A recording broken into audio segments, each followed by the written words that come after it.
Hello YouTube, Marielle here. Today I wanted to make a quick video really and talk about the return of the Hollow Man. Yes, he's definitely back and in full form, and I just wanted to come over here and talk about what he's already been up to in the few days he's been back. He only came back last Saturday, so today is Friday, so just a week really, just a week, and his bag of tricks are all out for me to enjoy. And so I just really wanted to talk about that. And yes, and for those of you who are confused, yes, I'm still married, and my husband has been traveling a lot. His job required him to be away a lot, so he literally kind of lived away, so he only came back here to visit and in short trips. And also me and the children during the school holidays will go and visit him, and vice versa. So now he's actually back here to stay. His company has transferred him back here in town, so he's here to stay. So lucky me. But here is what he's already been up to in such a short period of time. You know, the subtle digs and triangulations are in full effect. Here's an example, for instance.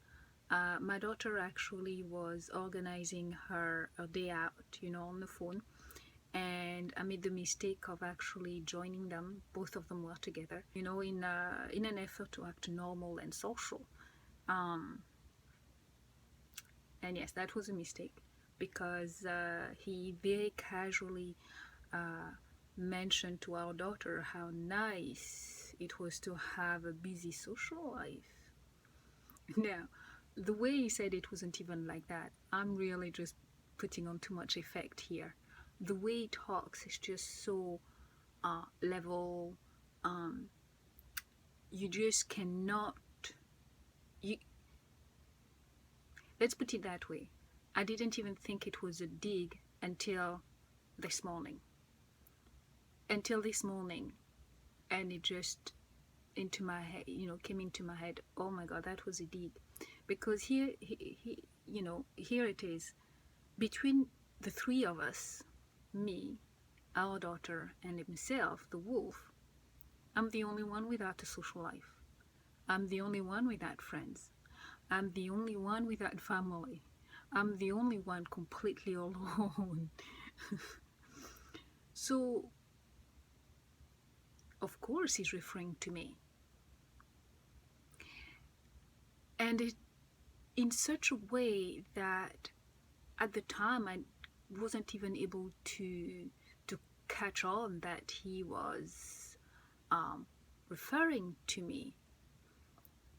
He did it in such a way that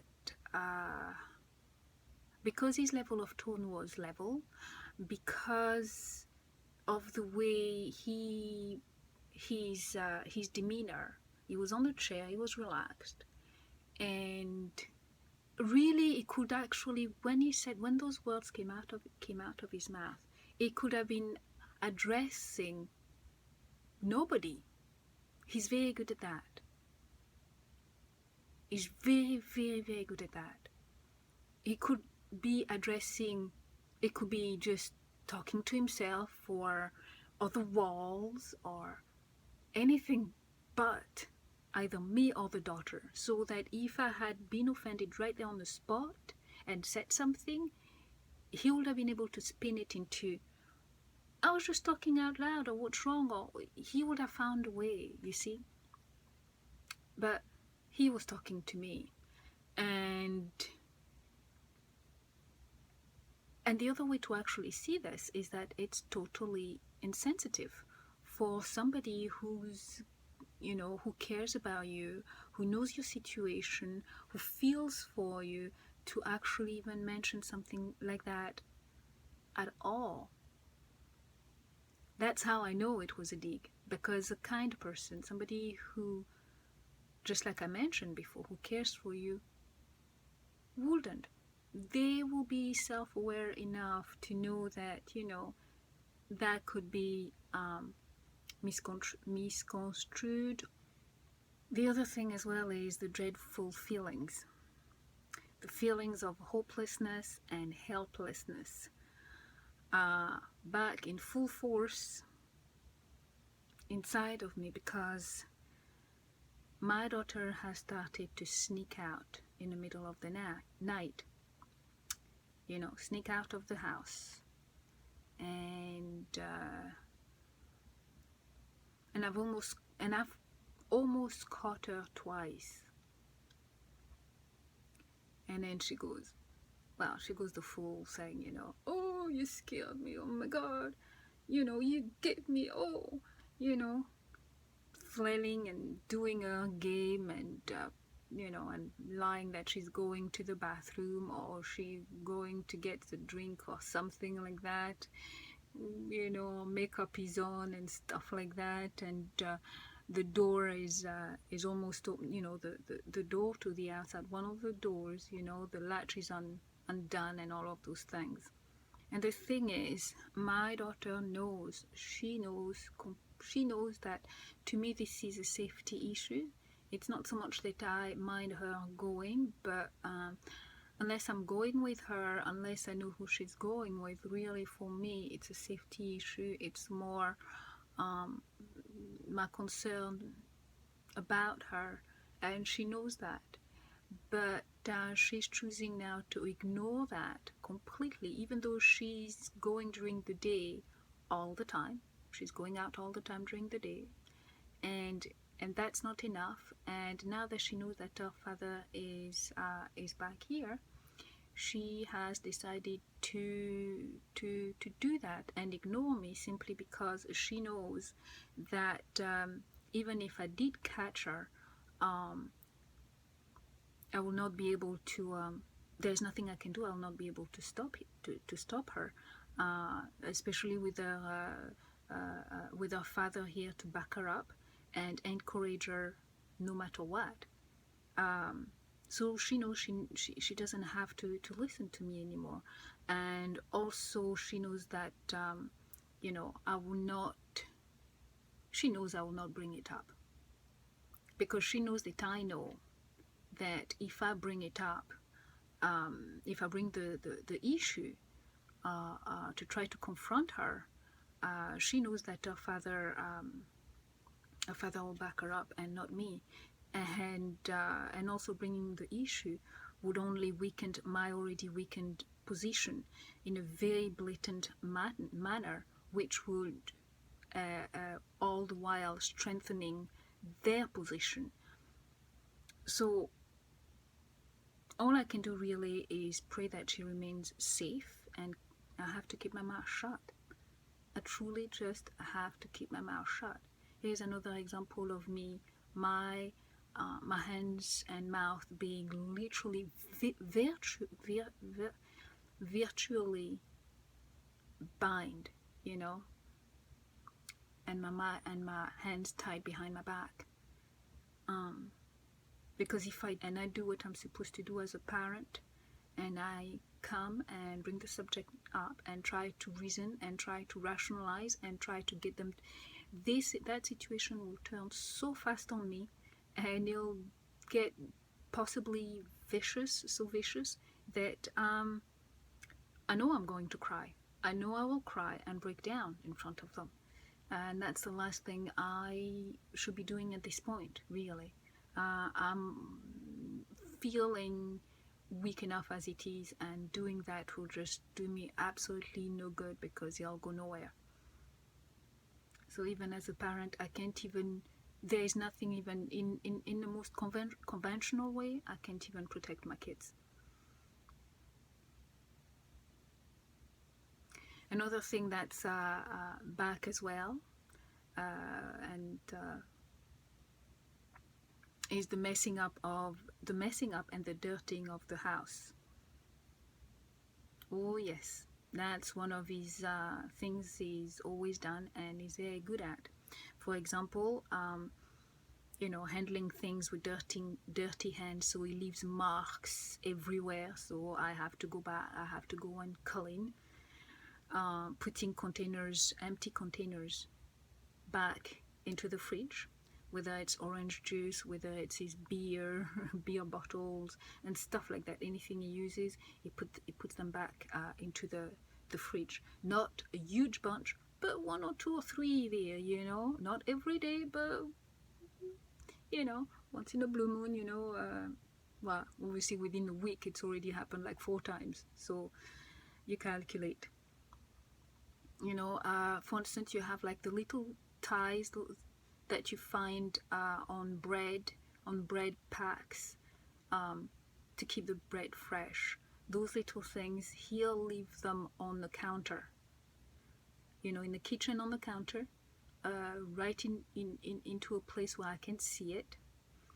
You know, new packages, he's constantly buying things, so you always have bits and pieces of the packages of those products left on the kitchen counter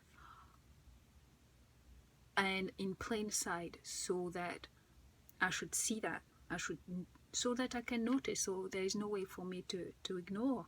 And the strange thing is that the trash can is right there in the kitchen. Our kitchen is not that big, you know, it truly isn't, even if it was. You know, when you're about 50, 51, you know, your mommy's taught you good things, and that's one of the basics. You know, just like with the children, that's one of the first things we teach them, you know. As soon as they can walk and do a few things, it's a case of you play with your toys, and when you finish with your toys, put them in you know, in a container. And as you grow, it's a case of learn to clean up after yourself. And with a married man and a fully grown adult,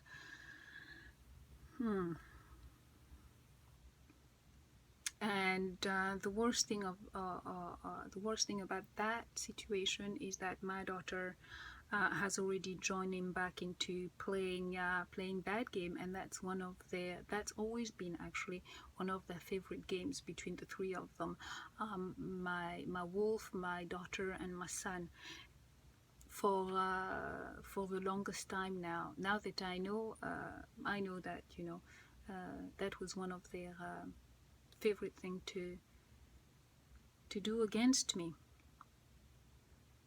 And I know for sure this is intentional, because he, you know, like I mentioned before, he has done this since we started cohabiting. The best example I have also that I can give here is the garage. Every time I go into the garage and organize the place and to make it, you know, decent, and so that we all know where things are, so we don't have to search, we don't have to so things are in order and in their place and easily accessible, and we don't trip over things.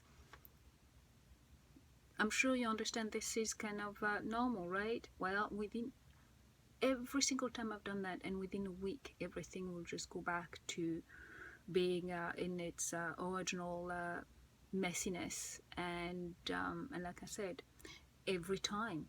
And the thing is, I never clued in that him doing those things was intentional. I honestly just accepted that he was a messy and a hard-headed person with the possible closeted chauvinistic character traits. That's the worst I thought of him during all those years. I just thought he was just that messy, hard-headed, and possibly trying to show me who's the boss, but that was all. And every single time I saw this, I would just brush it off and get on with it. Leave things as they were until I was calmed down enough to do the cleaning, and not confront him and start an argument and I just thought I was being a good wife. And you know, every single time I saw those things, I thought I was being a good wife for not always be ready to start a fight and an argument, to just take things on and deal with them and then move on and eliminate as much as possible conflicts. I thought I was being a good wife, and now I realize, no, I was encouraging him, and now I realize he was actually taking advantage of me. And what I realize now, for every single time I allowed him to do this and to continue to do this, I was literally giving him room and space for him to actually abuse me even more. And yeah, that's very, very, very sad. But now I know that he saw, now after reading and about the pathology and listening to other people in their videos, now I know that his entire and sole purpose of all of those actions is just to irritate me, frustrate me, aggravate me, force me to engage him so that he can use that opportunity as a way to play with me even more, and eventually grind me down into submission and exhaust me, so much so that I would just give in and give up. And really all he wants is for me to live the life he wants me to have, not the life that I want to have, but the life that he wants me to have. So yes, the hollow man, the crazy guy, the puppet master, you can call him the shadow man, or even the chaos maker, is back and doing very well, and is up to his usual tricks. So I just wanted to make a list of all those tiny little things and put them out there, and a way as well for me to come back and probably listen to that video if I ever get any doubts. Thank you.